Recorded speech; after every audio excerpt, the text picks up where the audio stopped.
ये याद करने वाली बात नहीं है, ये असल में इस चीज़ की रिफ्लेक्शन है और ये समझने की ज़रूरत है कि जो आजकल के माहौल में, आजकल के जियोपॉलिटिकल एनवायरनमेंट में जिस तरह की जंगें पॉसिबल हैं या जो हुआ करेंगी या हो सकती हैं या जो हो रही हैं, उनका जो तनाजुर है, उनका जो कॉन्टेक्स्ट हो, इससे मिलता जुलता है। अब वो कौमें या वो फ़ौजें या वो एयर फोर्सेस या नेवीज़ जो कि अपने आप को इस तरह की जंगों के लिए काफ़ी अरसे से तैयार करके रख के बैठी हुई थी या तैयार थी, तो वो इस तरह के जब भी कोई इस तरह के कॉन्फ्लिक्ट आता है तो उसके अंदर अपने आप को बेहतर तौर पे शो कर सकती हैं, साबित कर सकती हैं। हमें क्या सीखना है? हमें ये सीखना है पहली बात इस चीज़ से, और जैसे आप कह रहे हैं कि याद करने की बात जहाँ तक है, एक तो ये कि हमें इसको कभी भी टेकन फॉर ग्रांटेड नहीं करना चाहिए। It is not to be taken for granted. ये शबाना रोज़ मेहनत, सालों की सोच और दिहाइयों की तैयारियों के बाद ये इस तरह की पॉसिबिलिटी या कैपेबिलिटी आती है। बिल्कुल, ये 3 चीज़ें याद रखिए, हमारे सुनने वालों के लिए भी ज़रूरी है और अब जो इन शोबों से ताल्लुक़ रखते हैं उनके लिए भी ज़रूरी है, क्योंकि जब तक सालों की सोच, दिहाइयों की तैयारी और शबाना रोज़ मेहनत नहीं होगी तो आप उस दिन के लिए, उस मौके के लिए तैयार नहीं पाए जाएंगे जो कि आपको 2019 को देखने को मिला या फिर ईरान में जब अटैक हुआ तो उसके अंदर मिला। दूसरी बात, आपको आज इस तरह की जंगों और कैफियत के लिए अपनी कैपेसिटी और कैपेबिलिटी को बिल्ड करना होता है, अपने आप को तैयार करना होता है, सिर्फ ज़हनी तौर पर नहीं। आपको अपने जो इस्तेदाद है, कैपेसिटी है, जिस तरीके से आपने जो टूल्स ऑफ वॉर जिसे कहा जाता है, आपके वेपन्स हैं, आपके प्लेटफॉर्म्स हैं, इन चीज़ों को भी आपको अपने साथ शामिल करना होता है। अब ये ओवरनाइट तो हो नहीं सकता, इसलिए इनमें दहाइयाँ लगती हैं इस किस्म की मामलात, इस तरह की कैपेबिलिटीज़ को एक्वायर करके फिर उनको तैयार करना, होन करना, फिर लोगों को तैयार करके जो आपके ऑपरेटर्स हैं, पायलट्स हैं, कंट्रोलर्स हैं, इंजीनियर्स हैं, वो इसमें इतनी महारत हासिल कर लें कि वो एक बिल्कुल यकजा हुई मशीन की तरह इस किसी भी ऑपरेशन के अंदर काम करें।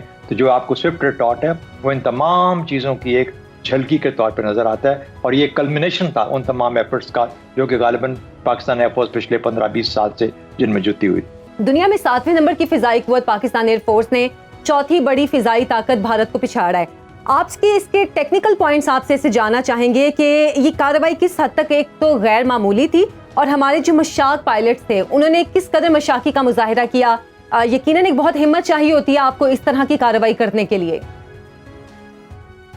इसमें 2-3 चीज़ें हैं। देखें, पहली बात तो ये है कि आपकी सोच क्या कहती है कि अगले 15 साल के बाद, 20 साल के बाद किस तरह की जंगों की पॉसिबिलिटी है। यानी ये 20 साल पहले, 25 साल पहले किसी को सोचना पड़ता है। उसके बाद वो कहता है कि अगर ये, इसका मतलब है कि उसकी सोच इतनी वसी और इतनी दूर तक होनी चाहिए कि वो 15-20 साल के अंदर जो जंगों की कैफियत है, जो टूल्स ऑफ वॉर आ रहे हैं, जो कि जिस किस्म के माहौल बन रहा है, उसके अंदर वो क्या कुछ पॉसिबिलिटीज़ हैं जो जिस किस्म की जंग हो सकती है। उसके बाद उसके लिए अपने आप को इक्विप करना, यानी सामान अपने आप को, हम हर सब कुछ अपनी तरफ से तो बनाते नहीं है, दुनिया से खरीदना पड़ता है, लेना पड़ता है, कहीं कैपेबिलिटी लेनी पड़ती है, कहीं उसको शुरू से फ्रॉम एबिनिशियो स्टार्ट करना पड़ता है अपने मुल्क के अंदर, उसको अपने खुद से बनानी पड़ती है। तीसरी बात, जब ये सब कुछ आ जाता है तो उसको इकट्ठा करने के बाद फिर अपने लोगों को वो महारत देना होती है कि वो इस तरह के काम, इस तरह के मिल के काम कर सकें। दूसरी बात, सिनर्जी, और जिसका जिक्र भी किया डॉक्टर मोहम्मद अली साहब ने, सिनर्जी का मतलब ये होता है कि सबको यकजा करके मिल के किसी तरीके से उस नतीजे को हासिल करना जिसके लिए आप करना चाहते हैं। एक और एक 2 भी होते हैं और एक और एक 11 भी होते हैं। हमारे जैसी कौमों को जिनके पास वसाइल बहुत ज़्यादा नहीं होते, उनको अपनी कैपेबिलिटीज़ और अपने वसाइल को एक और एक 11 करके इस्तेमाल करना पड़ता है। बिल्कुल, ये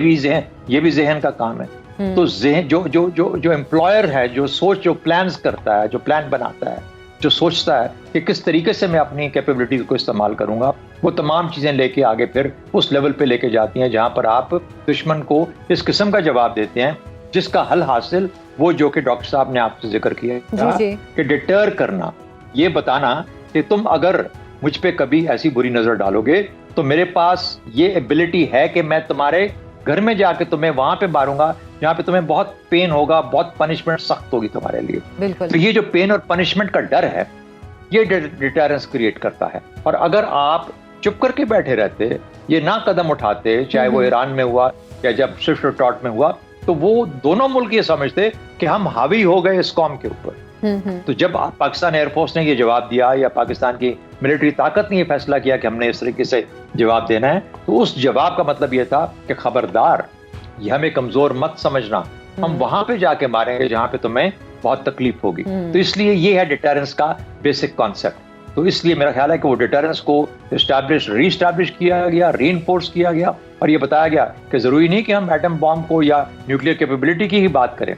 हमारे पास हमारी जो आम कन्वेंशनल वसाइल हैं, हम उनके साथ भी वो हासिल कर लेंगे, वो ऑब्जेक्टिव्स हासिल कर लेंगे जो कि हमारा मकसद है, जिस तरीके से हम पैगाम आपको देना चाहते हैं। तो मेरा ख्याल है ये है जिस तरीके से कि हमें इसको देखना चाहिए।